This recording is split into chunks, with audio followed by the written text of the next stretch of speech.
न तपांसि न तीर्थानां न शास्त्राण जपा नहि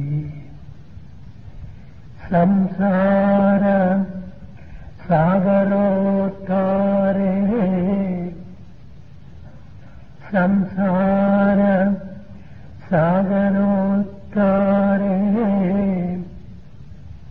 सज्जनं सेवनं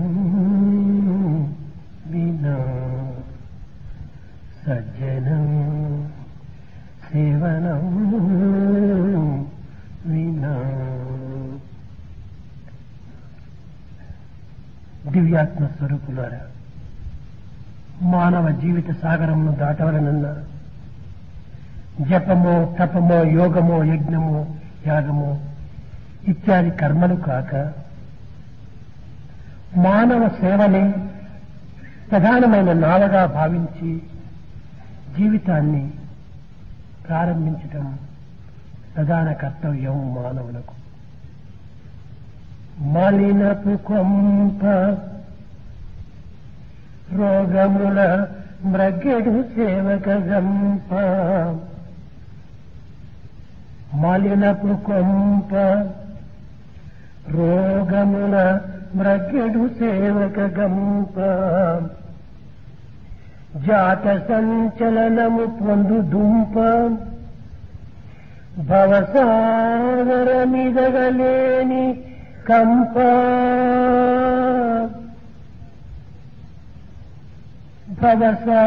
భవసాగరమిదగలేని కంప అంబుల పదిలంబు మనమెప్పుదలంప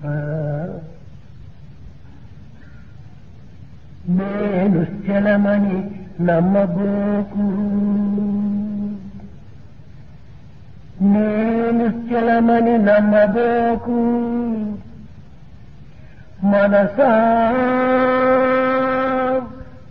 హరిపాదములు ఆశ్రయించవే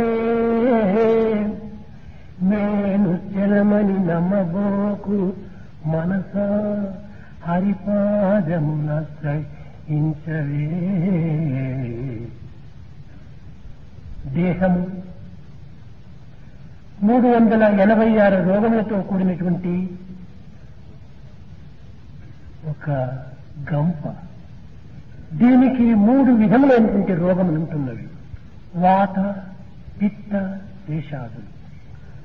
వాతము చేత 80 రకములైనటువంటి రోగములు మానవుల్లో ఉద్భవిస్తున్నాయి. పిత్తము చేత 84 విధములైనటువంటి రోగములు ఆవిర్భవిస్తున్నాయి ఈ దేహములో.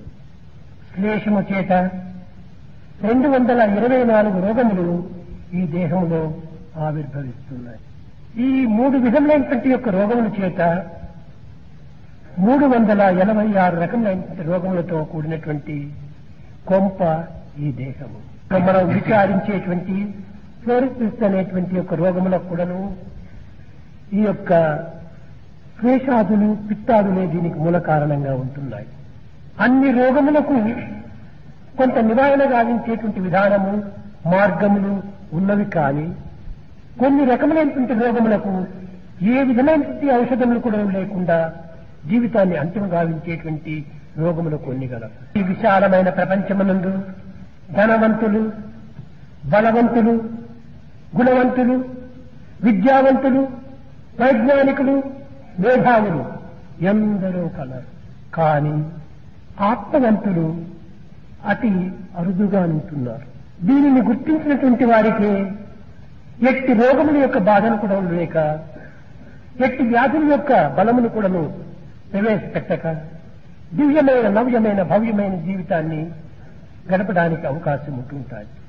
శరీరము కనిపిస్తుంది, మనసు ఉన్నట్టుగా అనిపిస్తుంది. కానీ తెలియనిది ఒకటి ఉన్నది, అది ఏ ఆత్మ.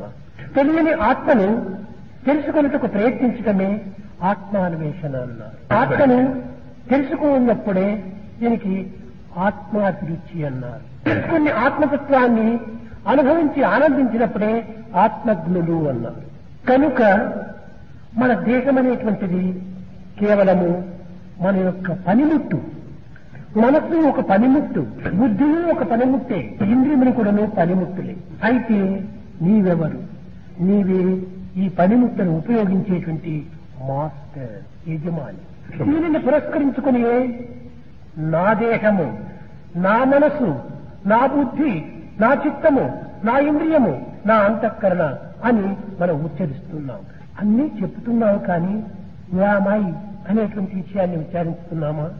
మై దేహము, మై మనస్సు, but who am I? My kerchief, this is my flower. Flower and kerchief separate from me. My body means body నాకంటే ప్రత్యేకమైనటువంటిది, నేను దేహము కాదు. అయితే ఈ పనిముట్లు సక్రమమైనటువంటి యొక్క కర్మలు ఆచరించినప్పుడే యజమాని తన కర్తవ్యాన్ని నిర్వర్తించుకున్నవాడవుతాడు. అయితే మనము ఈ మనసుకు, ఇంద్రియములకు బానిసలైపోతున్నాం.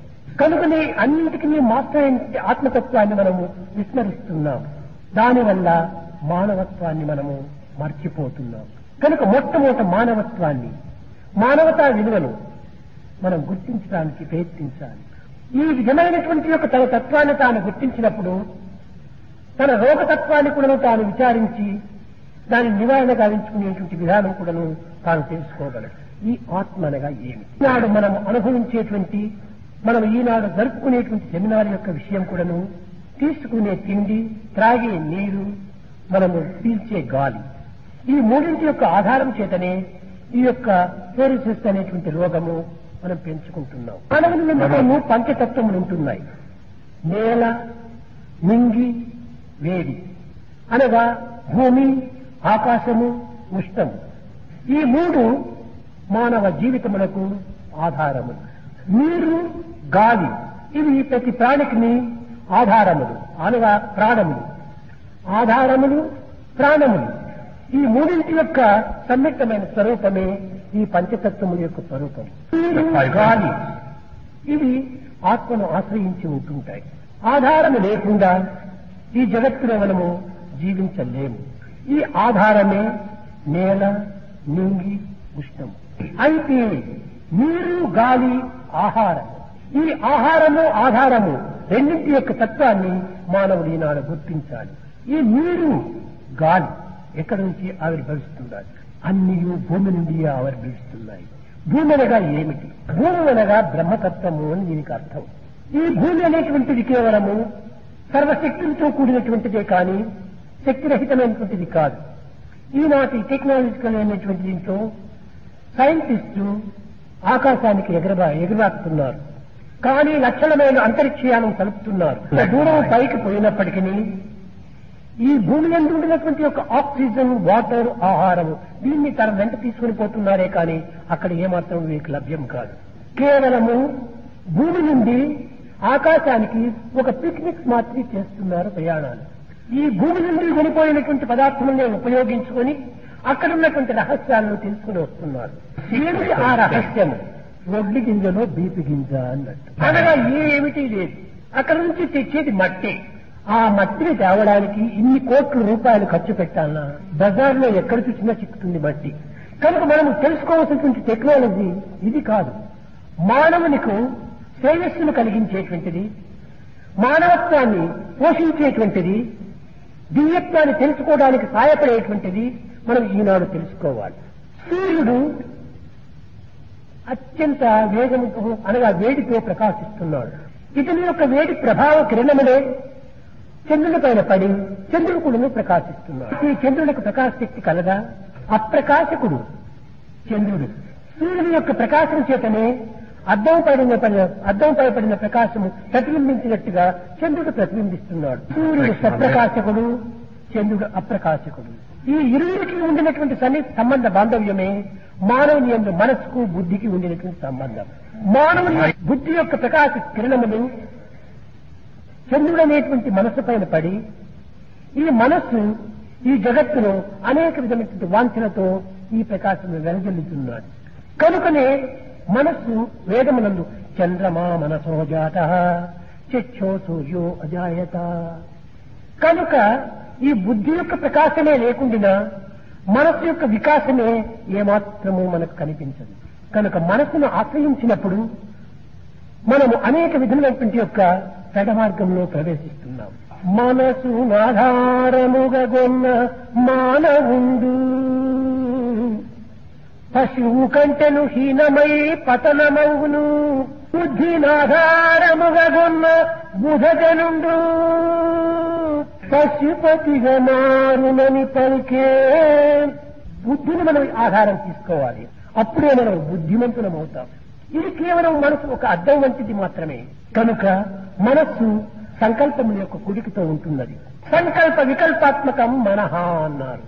కనుక మనస్సుకు తోచినట్టుగా మనము ప్రవేశించకూడదు, ప్రవర్తించకూడదు. ఈ బుద్ధి యొక్క శక్తి ఏమిటి? ఇది discrimination power. Is it good or bad, is it right are wrong, ఈ విధమైనటువంటి యొక్క విచారణ శక్తితో కూడి ఉంటుంటాడు. విచారణ శక్తి ద్వారా మనము మంచి చెడులను గుర్తించి వర్తించటం అత్యవసరము మానవులకు. 2 దినముల నుండి మనము ఈ ఫ్లోరిసిస్ అనేటువంటి యొక్క దీనిపైన అనేక విధములైనటువంటి యొక్క సలహాలు, అనేక విధములైనటువంటి యొక్క ఊహలు, అనేక విధములైనటువంటి యొక్క చర్చలు జరుపుకుంటూ వచ్చాము. కానీ దీని పరిపూర్ణ నివారణ అనేటువంటి దాన్ని మనం కనిపెట్టలేకపోతున్నాం. పరిపూర్ణమైనటువంటి యొక్క ఇది తత్వము ఈ మానవత్వమునందే లేదు. దేహమే పరిపూర్ణమైనటువంటి ఒక స్థిరత్వము కాదు. దేహం అనేటువంటిది ఒక నీటి బుడగ, మైండ్ అనేటువంటిది పిచ్చికోతి. ఈ పిచ్చికోతిని ఈ నీటి బుడగను నమ్ముకుని ఎంతకాలం మనం ప్రయాణం చేయాలి. కానీ ఈ రెండింటిని నిత్య సత్యములుగా మనం భావించి జీవించాలనుకుంటే మన కాన్షియన్స్ ఆత్మసాక్షిని మనం అనుసరించాలి. తాత్కాలికమైనటువంటి నివారణను మనం చూసుకోవటం అత్యవసరం. రోగములు రావటము మన యొక్క మానవత్వానికి ఇది సహజాలే. ఆ విహారముల ద్వారా మానవులకు అనేక రోగములు ప్రవేశిస్తున్నాయి. దేహంలో ఏ ఏ భాగంలో ఏ యొక్క విలువలు ఎంతెంత వరకు ఉండాలో అంతంత వరకు ఉండే తీరాలి. కాలకర్మ కారణ కర్తవ్యాన్ని పురస్కరించుకుని కాయకులను కొంతవరకును దీర్ఘాయుష్మంతులుగా అల్పాయుష్మంతులుగా మారుతుంటారు. ఆయువును అభివృద్ధి పరచుకోవటము మన చేతే ఉంటున్నది. అయితే దైవవశాత్తుగా మరణించేటువంటి దానికి ఎవరూ సాక్షి కాదు. అలాంటిది లేకుండా జీవించాలనుకుంటే లాంగ్ లైఫ్ మన యొక్క ఆహార విహారంతో ఆధారపడి ఉంటుండాలి. అయితే తెలుసుకున్నటువంటి వారు, విజ్ఞులైనటువంటి వారు, శ్రీమంతులైనటువంటి వారు, విజ్ఞానవంతులైనటువంటి వారు దీన్ని సరైన మార్గంలో ప్రవేశపెట్టి కొంతవరకు పోషించుకోవచ్చు. బీదలు, దిక్కులేని వారు, శక్తి లేనటువంటి వారు, వారి యొక్క గతి ఏమిటి? ఈ ఫ్లోరోసిస్ అనేటువంటి యొక్క రోగంతో అనేక గ్రామం లోపల మానవుని యొక్క జీవితము తన కర్మను కూడా తాను ఆచరించేటువంటి యొక్క అశక్తుడైపోతున్నాడు. నడుములు వంగిపోతున్నాయి, కాళ్ళు వంగిపోతున్నాయి, చేతులు వంగిపోతున్నాయి, ఏ పని కూడా తాను చేయలేకపోతున్నాడు. కర్మ అనుబంధిని మనుష్యులోకి అని చెప్పుకుంటూ కూడాను తన కర్మను కూడా తాను చేసుకోలేకపోతున్నాడు. పాపం ఇలాంటి వారు జగత్తులో అధికం కావడం చేత ఈ జగత్తులో ఏ విధమైనటువంటి కర్మను కానీ మనం పోషించడానికి, అభివృద్ధి పరచడానికి అవకాశం లేకుండా పోతుంది. మన భారతదేశంలో ఇంచుమించు 100 కోట్లకు మించుతుండాలి జనాభా. ఇందులో 1/4 మాత్రమే అందరూ క్రియారూపులై తమ తమ కర్తవ్యాన్ని నిర్వర్తిస్తున్నారు. కానీ ఇంకా 3/4 ఏ పని ఎందుకు ప్రవేశించటం లేదు. అనగా సోమరత్వాన్ని పెంచుకుంటున్నారు.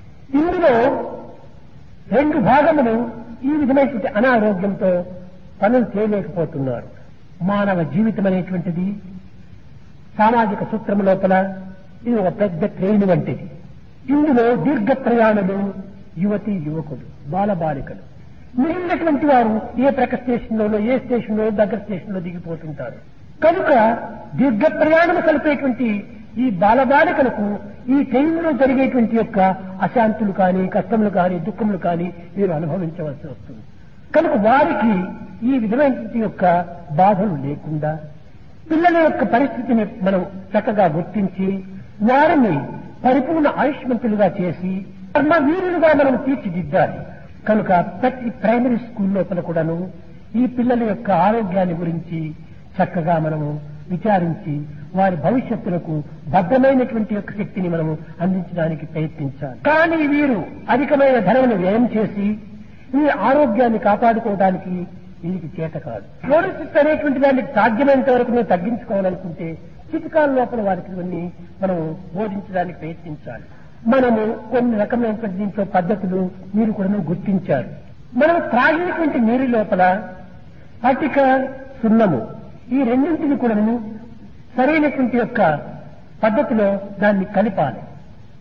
ఇది కలపడానికి కూడాను 10-15 నిమిషాలు కూడాను కాలం తీసుకోవాలి. ఈ కలిపిన తరువాత ఒక 5-6 గంటల తరువాత ఇందులో ఒక విధమైనటువంటి మట్టి ఏర్పడుతుంది. అయితే ఈ పద్ధతి పల్లెల వారికి ఇన్ని గంటలు అన్ని నిమిషాలు అంటే వారికి అర్థం కాదు. కనుక రాత్రి పండుకునే సమయం లోపల ఒక బకెట్ ఎందో లేక ఒక మట్టి కుండ ఎందో ఇంకే విధమైనటువంటి పాత్ర ఎందో నీళ్లు పోసి ఈ పట్టిక ఈ సున్నము రెండింటినీ చక్కగా కలిపి రాత్రి పండుకునేటప్పుడు పెట్టి దాన్ని ముట్టకూడదు, ఏమాత్రమూ కదిలించకూడదు.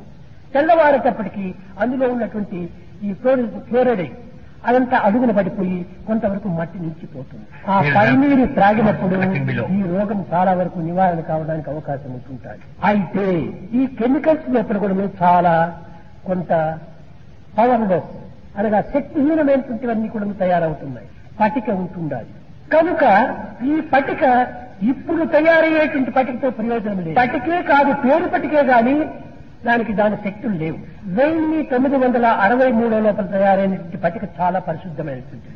ఆనాడు పటిక మాత్రమే కాదు, అన్ని పవిత్రంగానే ఉంటుండేటువంటి, త్రాగే పాలుగులు చాలా చిక్కగా ఉండేటువంటివి.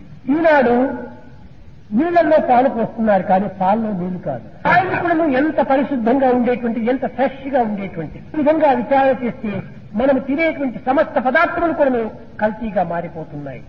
ఈ విధమైనటువంటి యొక్క దీనితో మనం ఈనాడు కొన్ని రకమైనటువంటి ఈ కెమికల్స్ ను కొంత మార్చుకోవడానికి కూడా ప్రయత్నించాలి. ఈ విధమైనటువంటి పద్ధతిలో మనము ప్రైమరీ స్కూల్ పిల్లలకు సరైనటువంటి రీతిగా మనం పోషించుకుంటూ వస్తే ఈ పిల్లలే భవిష్యత్తులో భారతదేశం యొక్క ముఖ్యులు కాగలరు.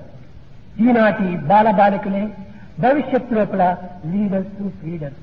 కనుక తాత్కాలికమైనటువంటి దాన్ని మనం ఎంతవరకైనా ప్రయత్నం చేసినప్పటికీ భవిష్యత్తును కూడా దృష్టిలో పెట్టుకోవాలి. మనం క్లాసులో వెళ్ళినప్పుడు పిల్లల యొక్క పండును చక్కగా పరీక్షించాలి. ఈ పరిస్థితి అనేటువంటి దానికి గురి అయినటువంటి వారి పండ్లు ఏ విధంగా ఉంటాయి అని రంగుగాను అనగా పసుపు పచ్చ, ఇంకొక రెడ్ కలర్ గాను, బ్లాక్ స్పాట్స్ గాను, ఇంకా కొన్ని గీతలుగాను కనిపిస్తుంటాయి. ఇది ఈ ఫ్లోరోసిస్ రోగానికి గురి అయినటువంటి చిహ్నం. ఇది కనుక్కున్నప్పుడు దానికి తగినటువంటి యొక్క ట్రీట్మెంట్ మనం చేయాలి. ఈ పిల్లల లోపల చాలా వరకు క్రమక్రమేణా వారి శక్తి సామర్థ్యం కూడా కోల్పోతున్నారు. కొంతమంది పిల్లల్ని రన్నింగ్ రేస్ లో ప్రవేశపెట్టినప్పుడు సరిగా పరిగెత్తలేకపోతున్నారు. దీనికంతా కారణం కూడా ఈ ఫ్లోరోసిస్. కనుక పిల్లల యొక్క క్షేమాన్ని మనం దృష్టి ఉంచుకోవాలి. అన్ని దేశములు ఎందుకు ఈ బాధలు దీర్ఘంగా జరుగుతూనే ఉంటున్నాయి. కానీ మన భారతదేశంలో కొన్ని జిల్లాల లోపల మరింత మితిమీరిపోతున్నారు. అందరూ చెప్పగలుగుతున్నారే కానీ చేయలేకపోతున్నారు అనేటువంటి మాత్రమే కాకుండా మనం కొంతవరకు దీన్ని 10 మందికి అందించి ఆనందింపజేసేటువంటి యొక్క క్రియలో మనం పాల్గొనాలి. అనేక మంది 3-4 కూడా దీనికి పూర్వం మాట్లాడినారు. ఇక్కడ చాలా కంఫర్ట్ గా ఉంటున్నది, భోజనాలు చక్కగా అనుకూలంగా ఉన్నది, లాడ్జింగ్ బోర్డింగ్ కూడా చాలా అనుకూలంగా ఉంటున్నది అన్నారు. ఇందులో మాత్రమే కాదు మా భాగము. ఈ విధమైనటువంటి యొక్క రోగ నివారణ ఎందుకు మా భాగం ఏమి కావాల్సిందే కానీ మేము సిద్ధంగా ఉంటున్నాం. లోకస్థలవంతు అదే మా యొక్క ఉద్దేశము, మా యొక్క ఆశయము. అందరూ బాగా ఉండినప్పుడే మనము బాగా ఉండగలము. సమాజంలో మనము ఒక భాగమే కానీ మనం సమాజంలో ప్రత్యేకించినటువంటి వారం కాదు. కనుక మీరందరూ కూడాను ఒక విధమైనటువంటి యొక్క కమిటీని నిర్మించుకొని కొంతమంది సెలెక్ట్ డాక్టర్స్ అంతా తీసుకొని పల్లె స్కూలు కూడాను మనం దీనిని తగినటువంటి రీతిగా పరీక్షించి దాని నివారణ చర్యలు మనము తీసుకోవాలి. అదృష్టవశాత్తు మన ప్రైమ్ మినిస్టర్, ముఖ్యమంత్రి కూడాను ఈ విషయంలో చాలా ప్రోత్సాహాలను కూడాను అందిస్తూ వస్తున్నారు. ఈ ఉత్సాహ ప్రోత్సాహమును పురస్కరించుకొని కూడాను మనము కూడాను దానికి తగినటువంటి యొక్క చర్యలను కూడా మనం అభివృద్ధి పరచుకోవాలి. అప్పుడే ఈ కార్యాన్ని మనం పరిపూర్ణంగా సాధించిన వారం అవుతాం. పట్టిన పట్టేదో పట్టనే పట్టితిమి, పట్టు నెగ్గెడు దాకా అట్టె ఉండు, కోరినదేదియో కోరనే కోరితిరి, కోర్కె చెల్లుడు దాకా పోవకుండు, అడిగినదేదియో అడగనే అడిగితిరి, అడిగినదేదియో అడగనే అడిగితిరి, అడుగు చెల్లెడు దాకా విడువకుండు, పోరు పడలేక తానైన బ్రోవలయు, వడలు తెలియక మీరైన అడుగవలయు కానీ తిరిగి పోవుట ఆఫీసు దీక్ష కాదు. ఆ దీక్షను మనం సాధించాలి. గొప్ప తపస్సు తన కోసం తాను చేసే తపస్సు కాదు. ప్రధానమైన తపస్సు శ్రేయస్సు కోసం చేసేటువంటి తపస్సే తపస్సు. తాను చేసేటువంటి తపస్సు తమస్సు, సెల్ఫిష్ కాదు. ఇది విశాలమైనటువంటి హృదయంలో. దీనిని ఎక్స్పాన్షన్ లవ్ అన్నారు. తన నిమిత్తమే తాను చేసేటువంటి తపస్సు కంట్రాక్షన్ లవ్. ఈనాడు మనం హృదయాన్ని విశాలం గావించాలి, మనసును పవిత్రము గావించుకోవాలి. అందరి క్షేమమే నా క్షేమము. ఈనాడు ప్రకృతి వాడికి వచ్చింది, రేపు నా ఇంటికి రావచ్చును. ఇలాంటి విశాల హృదయాన్ని మనం పెంచుకోవాలి. నిజంగా మానవుడే పుట్టినాం మనం. ఈ మానవత్వం ఎంత పవిత్రమైనటువంటిది, ఎంత ధన్యమైనటువంటిది, ఎంత పుణ్యమైనటువంటిది. భారతదేశం మరింత పుణ్యమైనటువంటిది. ఇది పుణ్యభూమి, కర్మభూమి, త్యాగభూమి, యోగ భూమి. కానీ దురదృష్టవశాత్తు ఇలాంటి త్యాగభూమి, యోగభూమి, కర్మభూమిని ఈనాడు భోగభూమిగా మార్చుకోవడానికి ప్రయత్నిస్తున్నాం. కనుకనే ఇన్ని రోగములకు మనం గురి అయిపోతున్నాం. కాదు, మనము రోగములకు ఏమాత్రం కూడా గురి కాకూడదు. మనలో పవిత్రమైనటువంటి భావం ఉంటున్నప్పుడు పిల్లలు కూడా చెప్తుంటాను, స్వామి 68 సంవత్సరములు ఈ వయసులో కూడాను చిన్నవాడిగా కనిపిస్తున్నారే అనుకుంటాడు పిల్లలు. దీనికి కారణం ఏమిటి? 3 పీలు, పి. ఇదే 3 కారణము. First P purity, second P patience, third P Perseverance. ఈ 3 ఉండినప్పుడు ఏ విధమైనటువంటివి కూడాను మనలో ప్రవేశించవు. మీరు నమ్మినా నమ్మకపోయినప్పటికీ నేను ఈ సమయంలో చెప్పవలసి వస్తుంది. ఈ ప్రపంచంలో మానవులు ఎందుకున్నటువంటి యొక్క రోగాలు ఎన్ని ఉంటున్నాయో అందులో ఒక్కటైనా ఈ దేహంలో లేదు. అనుకుంటే కాలు నొప్పి నాకు లేదు, నేను నీకు తెలిసిన ఎంత తిరుగుతూ ఉంటాను నేనని. లేచిన మొదలకు సాయంకాలం వరకు కూడా భక్తుల యొక్క యోగక్షేమాన్ని చూసుకుంటూ వారి నిమిత్తమే అటు ఇటు తిరుగుతూనే ఉంటాను. ఇంకా పండ్ల జబ్బులు ఏమైనా ఉంటున్నాయంటే అది నా దగ్గరికే రాలేదు. 68 సంవత్సరాలు అయినప్పటికీ ఈనాడు కూడా చక్కగా గట్టిగా నేను నమలగలను, గట్టి పదార్థములు కూడా కొరకగలను. ఇంకా కన్నుల జబ్బ అనుకుంటే 30 ఏళ్ళో 40 ఏళ్ళకో దూర దృష్టో దగ్గర దృష్టో ఏదో ఒకటి పోతుంది. ఈ 2 లోపములు కూడా లేవు. దూరంగా ఉన్నదాన్ని చూడగలను, దగ్గర ఉన్నదాన్ని చూడగలను. దూరే అంతికేశ, దూరంగా ఉన్నది నాకు దగ్గరగా కనిపిస్తుంది. ఈ విధముగా నా శరీరంలో ఉండినటువంటి యొక్క ఏ విధమైన రోగములు మనుషులకు వస్తుంటారు అవి ఒక్కటి కూడా నా దగ్గరికే రాలేదు. పోనీ నేనేమైనా మందులు తింటానంటే రోగం వస్తే కదా మందులు తినేకి. మందులు అంటే అసలు నేను ముట్టను. ఇంకా ఎవరిదైనా నేను తీసుకున్నప్పుడు చాలా మంది చాలా ఫోర్స్ చేస్తారు. కానీ వాళ్ళ తృప్తి నిమిత్తమై ఒక మాత్రలు ఇస్తారు. కానీ అక్కడ ఒక ట్రిక్ చేయవలసి వస్తుంది. వాళ్ళకి తృప్తి చేయాలి. ఆ మందు ఇచ్చినప్పుడు చేతిలో పట్టుకుంటాను, వెనక్కి పారవేసి నీళ్లు త్రాగుతాను. ఇంతవరకు నేను ఒక పిల్ అయినా కానీ ఒక క్యాప్సిల్ అయినా కానీ నేను ముట్టలేదు. ఇంకా ఆహారం చూస్తామా అనుకుంటే నాకు ఎంత అవసరమో అంతే. రాత్రి నేను అన్నం తినను. ఒక చిన్న చపాతీ మాదిరి ఉంటుంటుంది, అది కూడా ఆయిల్ గీలు కలచకూడదు, నిప్పు పైన వేసి తింటుంటారు. తీపి ఆడుకుంటుంటే నేను పుట్టినప్పుడు నుంచి దాన్ని ముట్టలేదు. డాక్టర్స్ అనుకుంటారు ఎట్లా ప్రోటీన్ కావాలి, విటమిన్స్ కావాలి, ఏది భుజించటం లేదే, ఎట్లా ఈ విటమిన్స్ వస్తుందని. ఆనందమే పెద్ద విటమిన్స్, పెద్ద ప్రోటీన్స్, పెద్ద కాల్షియమ్స్. ఆనందము లేని వానికి ఈ ప్రోటీన్స్, ఈ కాల్షియమ్స్, ఈ విటమిన్స్ ఇవన్నీ ఉండాలి. నేనెప్పుడూ ఆనందంగానే ఉంటాను. అదే మా పిల్లలు చెప్తారు, మాకు ఆనందం కావాలంటారు. Happiness is union with God. ఈ దయ్యాలు చింతించడం వల్ల నీకు దుఃఖమే కలుగుతుంది. తప్పక మనము ఈ మందులతో పాటు ఈ పల్లెల యందు, చిన్న చిన్న స్కూల్స్ యందు పిల్లలకు తగినటువంటి యొక్క దైవ ప్రార్థన, దైవ చింతన కూడా కొంతవరకు బోధించడానికి ప్రయత్నించాం. ఈ దైవ చింతన అనేటువంటిది ఎంతనో ఉపకారిగా ఉంటాయి. ఒకనొక సమయంలో కాశీలో ఒక ప్రొఫెసర్ ఉండేటువంటి వాడు. అతను పాపం తెల్లవారు లేచిన తక్షణమే పూజలకు పోయి పూజ చేసి ప్రార్థన చేసి తర్వాత తాను వచ్చేటువంటి వాడు. నాస్తికుడైనటువంటి స్నేహితుడు ఉండాడు. ఏమిటి సార్ మీరంతా పిచ్చిగా ఒక గంటంతా వేస్ట్ చేస్తున్నారు దినానికి, పూజ రూమ్ లో కూర్చొని పూజలు చేయటము, హారతులు ఇవ్వటము ఇవన్నీ వేస్ట్ ఆఫ్ టైం అన్నాడు. ఆ దైవ ప్రార్థన ఎప్పటికీ వేస్ట్ కాదన్నాడు. నాకు ఆ దైవ నమ్మకాలు నాకు లేవన్నాడు. అప్పుడు అతనికి ప్రొఫెసర్స్ కు కొంచెం కష్టం కలిగి, అయ్యా దైవమే ఉంటే నాది దినానికి 1 గంట మాత్రమే వేస్ట్ అయిపోతుంది.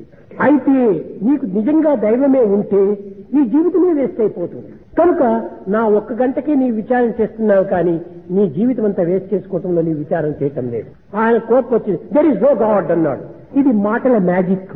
There is no God, God is know where.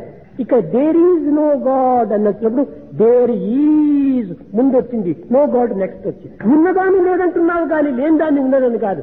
There is, ఇంకా God is know where, God is know where. 4 పదములు. అయ్యా నీవు 4టిని 4 వేరు వేరు చేస్తూ వచ్చావు. ఈ నో అనేటువంటి దానికి వేర్ అనేటువంటి దానికి డబ్బు చేస్తే గాడ్ ఈజ్ నౌ హియర్ అయిపోతుంది అన్నాడు. వర్డ్స్ బిల్డింగ్, ఆ వర్డ్ తీసి దీంట్లో పెట్టారు, ఈ వర్డ్ తీసి దాంట్లో పెట్టాడు. కనుక నాస్తికుడు అంటే ఆస్తి చేరకుండా నాస్తికుడు కావడానికి వీలు కాదు. నా ప్లస్ ఆస్తి నాస్తి. ఆస్తిని చేరకపోతే ఇది నా అయిపోతుంది కానీ ఇంకేమి ఆస్తి లేదు, నాస్తిక లేదు. దైవత్వం అనేటువంటిది సర్వులు దైవ స్వరూపులే, విశ్వమంతయును విష్ణు స్వరూపమే. కనుక మనము దైవత్వాన్ని సంపూర్ణంగా మనము తరంతాను విశ్వసించినట్టుగా విశ్వసించాలి. కాన్ఫిడెన్స్, ఆ సెల్ఫ్ కాన్ఫిడెన్స్ లేనిటువంటి వాడు ఏ పని చేయలేడు. సెల్ఫే గాడ్. అయితే ఈ సెల్ఫ్ ఎన్ని రకాలుగా ఉంటున్నాయి? 2 రకములైనటువంటి సెల్ఫ్స్ ఉంటున్నాయి. ఐ 1 లెటర్ ఐ ఒకటి ఉంటుండాలి. ఈవైఈఐ 2వ లెటర్ 3 అక్షరాల్లో ఉంటుండాలి. ఈవైఈఐ is body, 1 letter I is ఆత్మ. ఈ రెండింటి యొక్క ఏకత్వమే మానవత్వం. కనుక ఇంతే కాదు, ఇంగ్లీష్ లెటర్స్ లోపల ఇది ఐ అంటారు, దీన్నే మ్యాథమెటిక్స్ లోపల 1 అంటారు. 1+1+1+1+4 ప్రాపంచిక సంబంధమైనటువంటి గణిత శాస్త్రము. ఆధ్యాత్మిక గణిత శాస్త్రం అది కాదు. దీన్ని I+I+I+I+, 1,000,000 ఐలు పెట్టే 1 ఐ అవుతుంది. అయ్యే, అంతా అయ్యే. రామయ్య ఎవరిక్కడ? ఐ అని లేస్తాడు. ఎవరిక్కడ? ఐ అని లేస్తాడు. రంగయ్య ఎవరిక్కడ? ఐ అని లేస్తాడు. ఈ విధంగా ఎవరి పేరు ఐ అనేటువంటిది అందరి యందు ఉంటుండాలి. కాబట్టి ఐ ఈజ్ ఎవరీవేర్. ఐ అనగా గాడ్, అది ఆత్మతత్వం. తత్వం లోపల అనేకత్వంగా ఉంటుండాలి. అదే యూనిటీ ఇన్ డైవర్సిటీ. ఇంతమంది ఉంటున్నారు. Beings are many but breath is one. Nations are many, earth is one. Jewels are many, but gold is one. Stars are many, sky is one. ఈ విధంగా మనం విచారణ చేసుకుంటూ పోతే అందరూ మనం ఒక ఫ్యామిలీని. మనము కాదు, ఏకాత్మ సర్వభూతాత్మ. కరెంటు ఒకటిగా ఉంటుంది కానీ బల్బులు వేరువేరుగా ఉంటున్నాయి. కనుక మన దేశాలంతా బల్బులు వంటివి. దీనిని ఆధారం చేసుకోకూడదు. కరెంటు ఉండి కూడా నువ్వు బల్బు సరిలేకపోతే, కాబట్టి బల్బు కూడాను సరైనటువంటి స్థితిలో ఉంటుండాలి. అనగా ఈ దేహానికి సంబంధించినటువంటి ఆరోగ్యం కూడాను అన్ని విధాలా సక్రమంగా ఉండినప్పుడే ఈ కరెంట్ కూడాను యూస్ఫుల్ అవుతుంది. ధర్మ అర్థ కామ మోక్షానం ఆరోగ్యం మూలముత్తమం. ఆరోగ్యం లేనివాడు ఇక్కడున్న పుష్పం మరొక చోటు పెట్టడానికి కూడాను చేత కాదు. కనుక ప్రతి పనికి కూడాను ఆరోగ్యం అత్యవసరం. ప్రేమ స్వరూపులారా, ఆరోగ్యమే మన జీవితం యొక్క లక్ష్యము. ఈ లక్ష్యానికి మన యొక్క గమ్యమైనటువంటి యొక్క ఆత్మతత్వమే ప్రధానమైనటువంటి ఆధారము. ఈనాడు మనము పవిత్రమైన గాలిని, పవిత్రమైన నీటిని, పవిత్రమైనటువంటి ఆహారాన్ని భుజించడానికి ప్రయత్నించాలి. ఇందుని గంజైనా పర్వాలేదు. ఇందు లోపల ఫ్లోరోసిస్ అనేటువంటిది రాగులు, సద్దలు దీంట్లో కూడా తక్కువగా ఉంటుంది. ఇది తినేటువంటి వారికి కూడా ఫ్లోరోసిస్ అనేటువంటి రోగం కూడా ఉండదు. అందువల్లనే మనము మా కాలేజీ పిల్లల లోపల హాస్టల్లో పిల్లలందరినీ మీరు విచారించారు, తెల్లవారు లేస్తానే రాగి గంజి మొట్టమొదటి తాపిస్తుంటాం. వాడు లక్షాధీశుడు కానీ మరొకరు కానీ మా హాస్టల్కి వస్తే రాగి గంజి తాగే తీరాలి. తద్వారా ఈ ఫ్లోరోసిస్ అనేటువంటి ఒకటి బలం తగ్గిపోతుంది. సద్దలు కూడా చాలా మంచిది. సద్దలు అంటారు. ఇందులో ఏంటంటే రాగులు, సద్దలు, బియ్యము, కొర్రలు ఈ యొక్క ఇవన్నీ కూడా ఒకే విధమైనటువంటి యొక్క స్థితిలో ఉంటుంటాయి. అయితే ఈ బియ్యంలో ఉండినటువంటి యొక్క శక్తి త్వరగా అరిగిపోతుంది. జొన్నల్లో, సజ్జల్లో ఉండినటువంటిది కొంతవరకు నిదానంగా జీర్ణమవుతుంది. కనుకనే డయాబెటిస్ వాళ్ళందరికీ కూడాను గోధుమలు తినండి అంటుంటారు. ఈ గోధుమల వల్ల తినేటువంటిది వల్ల ఫలితం ఏమొచ్చింది? ఆంధ్ర వాళ్లకు గోధుమలు పచ్చం పెట్టాలి, ఉత్తరాది వాళ్లకు బియ్యం పచ్చం పెట్టాలి. ఎందుకంటే బియ్యం వాళ్ళకి పచ్చం పెట్టి బియ్యం వాళ్ళు ఎక్కువ తినలేరు. దాంట్లో స్టార్చ్ బియ్యంలో, గోధుమలో 2 కూడా ఒకే రకంగా ఉంటాయి. 35%, 75% ఉంటుంది స్టార్చ్. అయితే బియ్యం తిన్నటువంటి వానికి ఈ స్టార్చ్ అనేటువంటిది త్వరగా అబ్జర్వ్ అయిపోతుంది. త్వరగా జీర్ణం కావటం వల్ల గ్లూకోజ్ అధికంగా మారిపోతుంది. గోధుమలు, సజ్జలు, రాగులు, కొర్రలు ఇలాంటివంతా కూడా నిదానంగా జీర్ణమవుతుంటాయి. కొంచెం కొంచెంగా వస్తుంది కానీ ఒక్కతూరి పెరగదు. ఇలాంటి ఆహారంతో కూడాను రోగాలు ఎంతనూ నివారణ గావించుకునేటువంటి ఉంటుండాలి. మందులే అవసరం లేదు. క్వాంటిటీ అండ్ క్వాలిటీ రెండు కూడా ఉంటుంటాయి. ఈ విధంగా కూడాను రోగ నివారణకు తగినటువంటి విధానాలు మనం పిల్లలకు, పల్లెల వారికి కూడాను చక్కగా బోధించాలి. నిమ్మరసం తాగు, చింతపండు రసం తాగు అని చెప్తే ఎందుకయ్యా, ఎందుకు, నాకు రుచి లేదు అని అంటారు. కాదు కాదు, ఈ రోగం యొక్క పటుత్వాన్ని, ఈ రోగం యొక్క స్థితిగతులను చక్కగా వాళ్ళకి అర్థమయ్యేటట్టుగా చెప్పాలి. లేకపోతే నీ పళ్ళు పాడైపోతాయి, నీ నడుము వంగిపోతుంది, నీ కాళ్ళు వంగిపోతాయి అని వాళ్ళకి చక్కగా చెప్పాలి. భయం ఏర్పడిపోయి తగినటువంటి శ్రద్ధను అభివృద్ధి పరుచుకుంటారు. ఇక్కడ శ్రద్ధ ఉంటుందో అక్కడ వాళ్ళకి జ్ఞానం కూడా లభిస్తుంది. కనుకనే శ్రద్ధావాన్ లభతే జ్ఞానం ఉన్నారు. వాళ్ళకు శ్రద్ధ కలిగేటట్టుగా మనం బోధించాలి. ఈ విధంగా పల్లెల వారికి వారి స్థాయికి మనం దిగి వారికి తగిన రీతిలో బోధించినప్పుడే వారి రోగాలు కూడాను సాధ్యమైనంత వరకు మనము తీర్చిన వారం అవుతాం. వారి ఆరోగ్యాన్ని కోరిన వారం అవుతాం. వారి అభివృద్ధిని కూడా మనము చూసిన వారం అవుతాం. మీరు ఒక్కొక్క జిల్లాను ఒక్కొక్క ప్రత్యేకంగా మీరు తీసుకోండి. ఈనాడు మనం నిర్ణయించినటువంటి నిర్ణయాలంతా కూడా తూచావనం నడుచుకోవడానికి తగినటువంటి కృషి చేయాలి. ఈనాడు తీసుకున్నటువంటి నిర్ణయాలు కేవలము ఈ యొక్క ఆడిటోరియంకు మాత్రమే నిర్ణయం కాకూడదు. గాలి ఏ విధంగా పరిగెత్తుతుందో ఆ విధంగా మన నిర్ణయాలు పరిగెత్తాలి. ఇంత శ్రమ పడినందుకు తగినటువంటి ఫలితం లభిస్తుంది. దానితో పాటు దైవ విశ్వాసాన్ని, పవిత్రమైన భావాలను పిల్లల హృదయాల్లో కలిగేటట్టుగా వారికి బోధించాలి. ఎలాంటి మానవుడికైనా, నాస్తికుడైనా, యాస్తికుడైనా, నాస్తికుడికైనా, నాస్తికుడికైనా, ఎవరికైనా కూడా ఒక పాటలో ఉండినటువంటి యొక్క ఉల్లాసము ఎంతనో వాడికి అభివృద్ధి పరుస్తుంది. ఎలాంటి నాస్తికుడైనా చక్కని ఒక ఉత్సాహం ఇచ్చేటువంటి పాట పాడుతుంటే తనకు తెలియకుండా తల ఊగుతుంది. కనుక ఒక విధమైనటువంటి గానంలో అంత ఆనందం ఉంటుండాలి. చూడండి, పద్యాలు చెప్తాం. రామా నన్ను కాపాడు అంటే అంత ఆకర్షణీయంగా ఉంటుండదు. పదాల లోపల ఓ రామా నన్ను కాపాడు అంటే అది కూడా అంత ఆకర్షణీయంగా ఉంటుండదు. అదే పాటలో వచ్చినప్పుడు రామా నన్ను కాపాడు అంటే ఎంత హృదయాన్ని కరిగిస్తుంది. కనుకనే భగవంతుని గానప్రియుడు అని చెప్పారు. అందువల్లనే గానలోలుడు అని చెప్పారు. చక్కగా భజన చేయించాలి. అప్పుడే వాళ్ళు చక్కని ఆనందము, ఒక ఆరోగ్యము, ఒక విధమైనటువంటి ఉత్సాహము బయలుదేరి తాము పవిత్రమైన పుష్టి, సంతృష్టిని కూడా అందిస్తుంది. భజన బినా సుఖ శాంతి నహీ,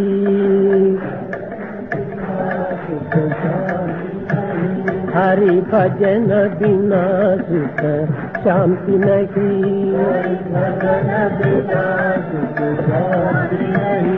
హరి నామ బినా ఆనంద నహీ,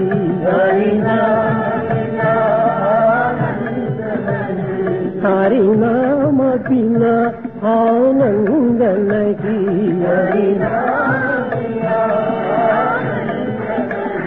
हरि भजन बिना सुख शांति नहीं, जप ध्यान बिना संयोग नहीं, जप ध्यान प्रभु दर्श बिना प्रज्ञान नहीं,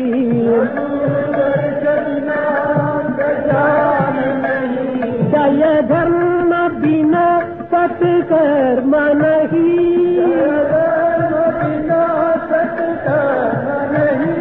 भगवान बिना कोई अपना नहीं,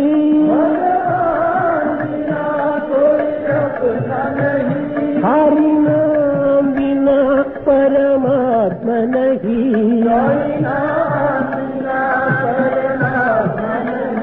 हरि नाम बिना परमात्मा नहीं,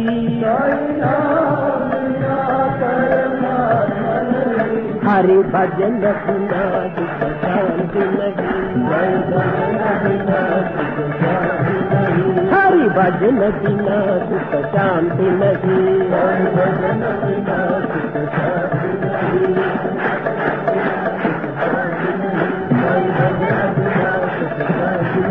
हरि नाम बिना आनंद नहीं, हरि भजन बिना सुख शांति नहीं, सुख शांति नहीं, సుఖ శాంతి నహి